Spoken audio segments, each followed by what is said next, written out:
Mesdames, Messieurs, bonjour. Nous sommes à Port-le-Cat pour la 9e soirée rugbystique animée par Monsieur Pierre Villepreux. Donc, Pierre Villepreux qu'on ne présente plus, mais surtout Pierre Villepreux aujourd'hui nous parler des spécificités et surtout des quelques ressemblances entre le 15 et le 13. Pierre Villepreux, on en a parlé, c'est vrai que le 15 et le 13 sont issus à la base d'un même rugby, on peut le dire, même si ça a failli se rejoindre, on l'a entendu tout à l'heure. C'est quand même important, le rugby a besoin de se développer autant le 15 que le 13 dans de nos jours. Absolument, ce ne sont pas deux sports différents parce que ce sont des sports de balle ovale qui ont quelques règles qui sont communes, mais aussi c'est leur spécificité. Et ce développement, ça passe par la qualité du spectacle que l'on propose, ça passe par la formation des joueurs. Et je crois sincèrement qu'il y a dans les deux sports tout intérêt à mieux se connaître pour pouvoir utiliser ce qui fait la richesse de l'un et de l'autre. Est-ce que justement, peut-être on n'a pas besoin qu'à l'école, il y ait un peu plus, ça revienne un peu plus sur le rugby, parce que c'est un sport qui a besoin de licenciés, on le sait, autant le 13 que le 15, et encore plus de nos jours. Est-ce qu'il ne faudrait peut-être pas appuyer un peu là-dessus au niveau des écoles pour essayer de récupérer peut-être un peu plus de licenciés, donner de l'envie ? C'est un serpent de mer qui ressort en permanence. Quelle formation dans le milieu scolaire pour intéresser les gamins, les amener à prendre du plaisir et les fidéliser vers ce sport-là. Je crois qu'il y a une méthodologie qui existe et il suffit de créer les compétences au sein de l'école, que ce soit les instituteurs ou les institutrices ou des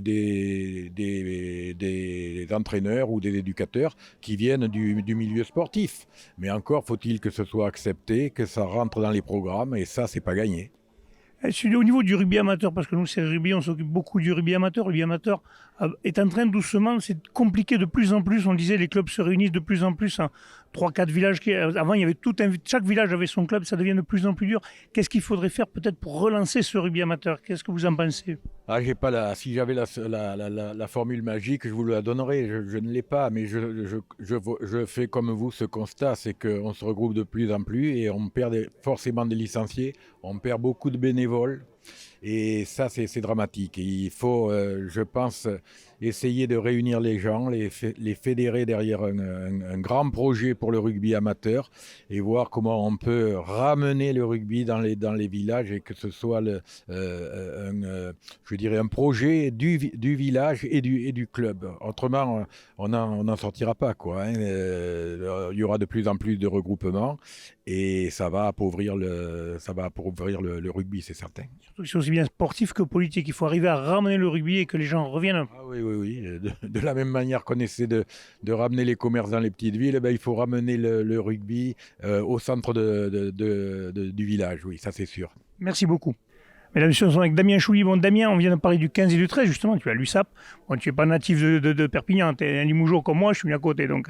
Mais c'est vrai que le 15 et le 13, il y a beaucoup de similitudes, mais à haut niveau, moins. Mais peut-être qu'à petit niveau, on aurait besoin que ça se regroupe un peu plus. Peut-être, qu'est-ce que tu en penses, toi, sincèrement ? Et justement, oui, je pense que pour les jeunes, jusqu'à 13-14 ans, je pense que c'est tout à fait envisageable. Et au contraire, ça pourrait amener une autre vision. Déjà, développer peut-être plus d'affinité pour l'un que pour l'autre, faire découvrir aussi le 13 dans plus de régions en France, parce que tu l'as dit, on est à côté de Limoges, et à côté de Limoges, moi j'ai pas eu la chance de découvrir le rugby à 13, c'est un sport qui est méconnu. Et voilà, ça pourrait donner d'autres vocations et plus de visibilité au rugby à 13, c'est sûr. En plus, le rugby à 15, j'en parlais tout à l'heure avec Pierre Villepreux, c'est beaucoup plus dur, dans de moins en moins de petits clubs amateurs. Et les sportifs de haut niveau, vous avez besoin de ce socle amateur quand même.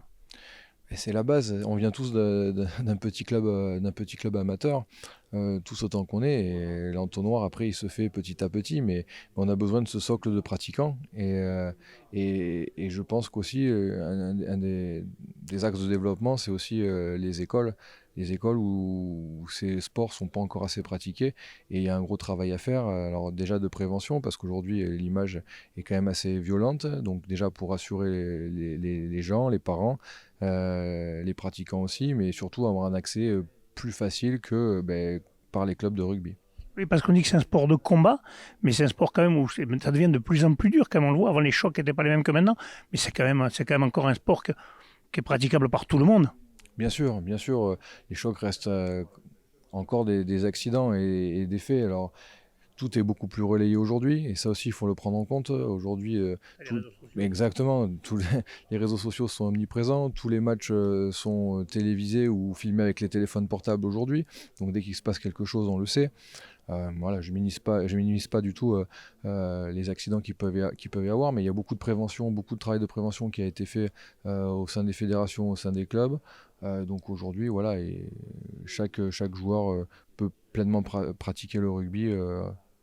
Voilà. Toi, justement, qui est un ancien maintenant, puis tu fais partie des anciens, ça a vachement évolué. Comment tu trouves cette évolution justement dans la protection du joueur? Je trouve que ça a beaucoup mieux évolué. Ça a bien évolué dans la sensibilisation.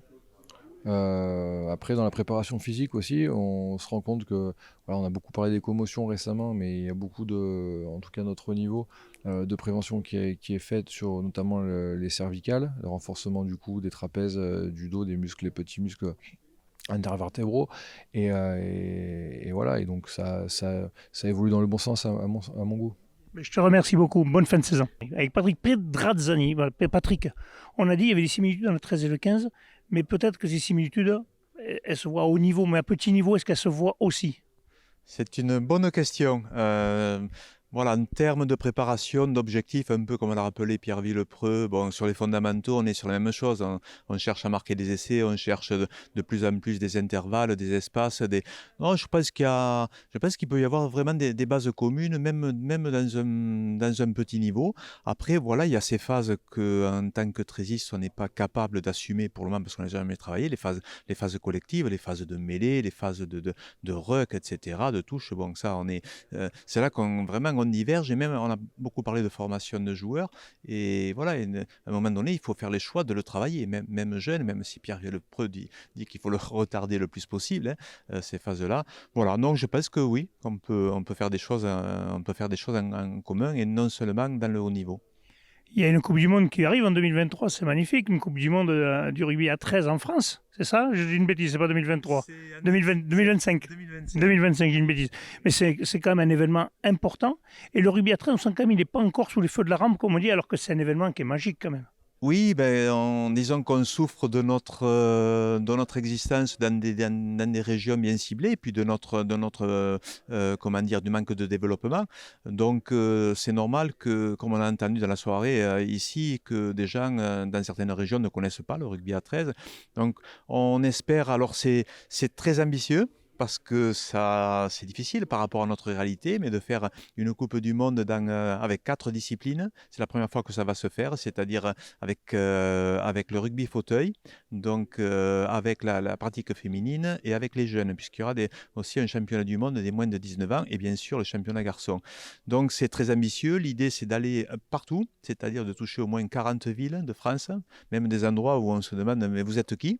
Et vous allez voir, on est déjà sympa, et on produit un rugby qui est un peu différent, mais qui est très intéressant, qui a les mêmes bases, et voilà, et source de spectacle également. On sent quand même qu'il y a une différence entre rugby à 13, puisqu'on a les Dragons catalans et Toulouse qui jouent en Super League, et les autres, c'est un autre championnat. Est-ce que ça nuit pas un peu à l'image du rugby à 13 que les gens connaissent moins, parce que les gens connaissent moins, que ce soit Villeneuve-sur-Lot, que ce soit les Ians, les gens connaissent un peu moins, alors pourtant ce sont des fiefs de rugby à 13. Ce sont des fiefs. J'en suis issu de Villeneuve-sur-Lot, et on dit que le rugby à 13 est né là, en 1934. Oui, ce sont des fiefs, des villes moyennes qui ont beaucoup souffert aussi de développement économique. Il y a Saint-Gaudens, qui est une ville à peu près comme Villeneuve, et en termes d'histoire du rugby à 13 et en termes d'économie. Donc on souffre de ne pas avoir de rugby à 13 dans des grandes villes. Voilà, et de suite, il y a une image. Paris, Lyon, les bien sûr, on l'a eu il y a très très longtemps, et ça nous servirait, mais pour le moment, on n'y arrive pas. On est en train de mettre les bases avec une nouvelle équipe fédérale et Luc Lacoste comme président, de mettre des bases d'un développement de la connaissance du rugby à 13. Voilà, montrer qu'on existe, qu'on est un sport à part entière, et on compte vraiment beaucoup sur cette Coupe du Monde. Et effectivement, pour le moment, on parle surtout des Dragons. Toulouse qui va avoir une saison hyper difficile, mais comme l'avaient les Dragons la première année aussi, heureusement qu'on ne descendait pas, quoi, parce que j'étais aussi dans le staff pour faire des statistiques. Voilà, non. Voilà, il y a beaucoup d'espoir, on reste humble, voilà, on ne va pas se comparer au rugby à 15, ce serait comme se comparer au football ou à la Formule 1, donc on sait ce qu'on est, Voilà, mais il y a quand même beaucoup voilà, une ambition raisonnable. Et puis voilà, on sait qu'on a une bonne pratique. Et puis les discours qu'on a entendus ce soir de la part de gens importants et connaisseurs comme Guy Novès, comme Lanta, comme Villepreux, moi, ça m'a fait plaisir. Ça m'a fait plaisir. Et puis les quelques stats ou vidéos que j'ai présentées montrent qu'on est aussi à la fois dans le haut niveau et dans la formation, donc qu'on mérite de se développer. On va essayer. Ben, on vous le souhaite. Merci beaucoup, Patrick.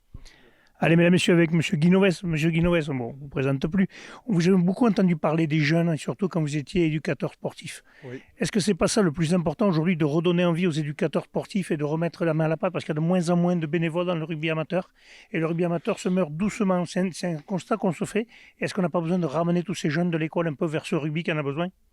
Alors d'abord, je n'étais pas éducateur sportif, j'étais prof d'éducation physique, Ouais. donc c'était plutôt de la pédagogie auprès des jeunes. Et effectivement, beaucoup de ces jeunes gens qui étaient au collège étaient en train de partir, sont d'ailleurs partis dans différents clubs dans la région toulousaine, beaucoup. Beaucoup, parce que je pense que les profs qui étaient passionnés, comme j'ai pu l'être à ce moment-là, donnaient envie à ces jeunes gens de retrouver, je le sais parce qu'ils m'ont tous écrit, mais l'ambiance qu'ils avaient connue lorsqu'ils étaient gamins au collège, etc. Donc c'est comme ça qu'on forme les joueurs, qu'on leur donne envie d'aller vers ces clubs. Petits, moyens ou grands clubs, suivant leur niveau, mais aller retrouver cette ambiance, ces valeurs, cette notion de collectif.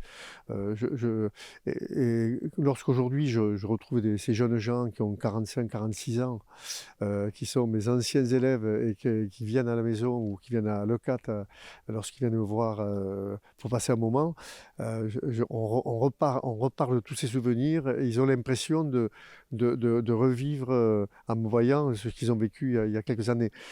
Et j'ai l'un d'entre eux, qui est ingénieur aujourd'hui, m'a dit: j'ai arrêté le rugby parce que j'avais l'impression que chaque fois que j'étais au rugby, je comparais l'éducateur à ce que tu nous as appris. Vous voyez, donc je pense que c'est très important, d'une part, de donner envie à ces gosses d'aller vers le rugby.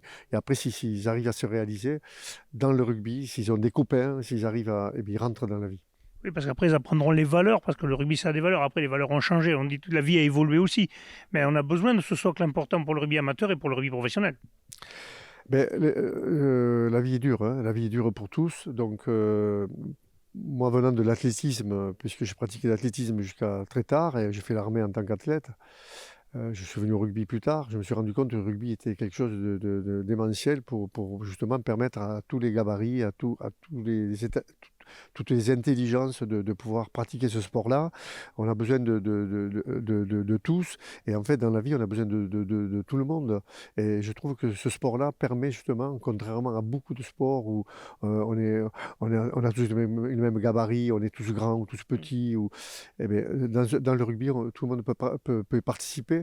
Et je pense que c'est de ce point de vue-là, je trouve que les mamans devraient amener encore plus leurs gosses vers les stades de rugby, parce que d'une part, on parle beaucoup de violence parce qu'on s'y intéresse vraiment, mais c'est vrai que si on fait du vélo, on peut tomber et se fracturer quelque chose sur un vélo, et même, voilà, ou de la conduite automobile, n'en parlons même pas. Donc il y a beaucoup de sports qui sont très, très, très dangereux, alors que le rugby ne l'est pas. Quand on voit le nombre de gosses qui jouent au rugby et les si peu d'accidents, même s'il y en a toujours trop. Donc je trouve que c'est très éducatif. Je vous remercie, monsieur.